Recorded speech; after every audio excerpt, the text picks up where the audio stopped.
मालाया नबी का लब पर जो जिक्र है बे मिसालाया कमालाया।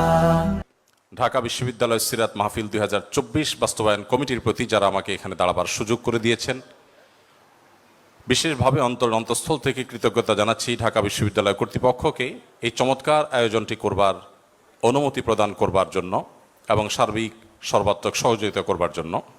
আমি কোনো ভূমিকা ছাড়াই আমার মূল বক্তব্যে প্রবেশ করতে চাই। আজ 2024-এর যেই সময়টাতে আমরা দাঁড়িয়ে কথা বলছি, আজকের পৃথিবীতে দুর্বলদের পক্ষে কথা বলাটা ফ্যাশনে পরিণত হয়েছে। আপনারা জানেন, দুর্বল মানুষদেরকে নিয়ে কেউ কাজ করলে সমাজে তাকে হিরো মনে করা হয়। আজকের সমাজে দুর্বলদের নিয়ে কাজ করলে তাদেরকে নিয়ে মানুষ অনেক গর্ব করে। এটা গর্বের একটা ব্যাপার যে কেউ দুর্বলদেরকে নিয়ে কাজ করছে।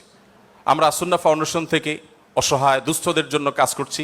আপনারা অনেকে আমাদেরকে সেজন্য মোবারকবাদ জানাচ্ছেন, শুভেচ্ছা জানাচ্ছেন, আমাদেরকে প্রেরণা দিচ্ছেন। ধন্যবাদ আপনাদের প্রতি।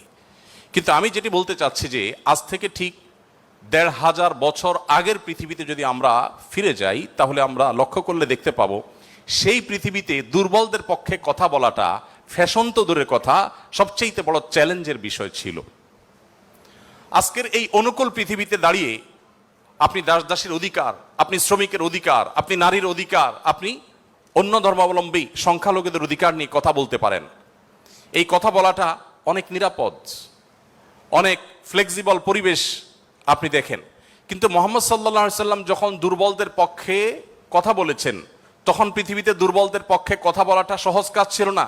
এটা লাইফ রিস্কের ব্যাপার ছিল, কিন্তু সে কাজটা তিনি করেছেন। সম্মানিত উপস্থিতি, প্রিয় নবী সাল্লাল্লাহু আলাইহি সাল্লাম তিনি দুর্বলদের পক্ষে যে কথা বলেছেন, সেটা আজ আমরা অনেকে যে দুর্বলদের পক্ষে কথা বলি নানা পার্থিব উদ্দেশ্যে, তার সেই দুর্বলদের পক্ষাবলম্বনটা পার্থিব কোনো উদ্দেশ্যে ছিল না। আমরা অনেকে আজ দুর্বলদের পক্ষে কথা বলি কোনো সংস্থার কোনো প্রজেক্ট পাওয়ার জন্য। আমরা অনেকে দুর্বলদের পক্ষে কথা বলি কোনো প্রজেক্ট পেয়েছি সেই টাকা হালাল করবার জন্য। আমরা অনেকে দুর্বলদের পক্ষে কথা বলি সোশ্যাল মিডিয়াতে প্রচুর লাইক কমেন্ট পাওয়া যাবে সেজন্য। আমরা অনেকে দুর্বলদের পক্ষে কথা বলি এর পেছনে আমাদের পার্থিব কোনো স্বার্থ আছে সেই কারণে। মুহাম্মদ সাল্লাল্লাহু আলাইহি সাল্লাম সেই ব্যক্তি ছিলেন যিনি দুর্বলদের পক্ষে কথা বলেছেন প্রচন্ড প্রতিকূল পরিবেশে। তার সেই কথার বিপরীতে তাকে থ্যাঙ্কস বলার মতো পৃথিবীতে কোনো মানুষ ছিল না তখন। মুহাম্মদ সাল্লাল্লাহু আলাইহি সাল্লাম দুর্বলদের পক্ষে কি বলেছেন এটা নিয়ে ঘন্টাকে ঘন্টা কথা বললেও, কি করেছেন তাদের জন্য ঘন্টাকে ঘন্টা আলোচনা করলেও শেষ হবে না। কিন্তু সময় খুবই সংক্ষিপ্ত, আমি এই জন্য মোটা দাগে মূল কথাগুলোতে চলে যেতে চাই। সর্বপ্রথম যেটি বলতে চাই, প্রিয় নবী সাল্লাল্লাহু আলাইহি সাল্লামের আবু দাউদ, তিরমিজি এবং নাসাই বর্ণিত এক হাদিস থেকে আমরা জানতে পারি, তিনি বলেছেন,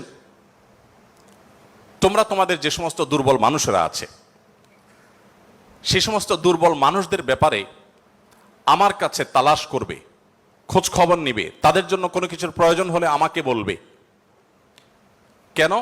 কারণ তোমরা জানো যে তোমাদের আল্লাহ তাআলার তরফ থেকে যে রিজিক প্রাপ্ত হও, ফাইন্নামা তুরজাকুন ওয়া তুনসারুনা বিদুআফাইকুম, তোমাদের যারা দুর্বল আছেন সে দুর্বল এবং অসহায় মানুষগুলোর উসিলায়, তাদের কারণে আল্লাহ তাআলা তোমাদেরকে যুদ্ধ বিগ্রহে শত্রুর বিপক্ষে জয় দিয়ে থাকেন, সেগুলো তাদের কারণে দেন।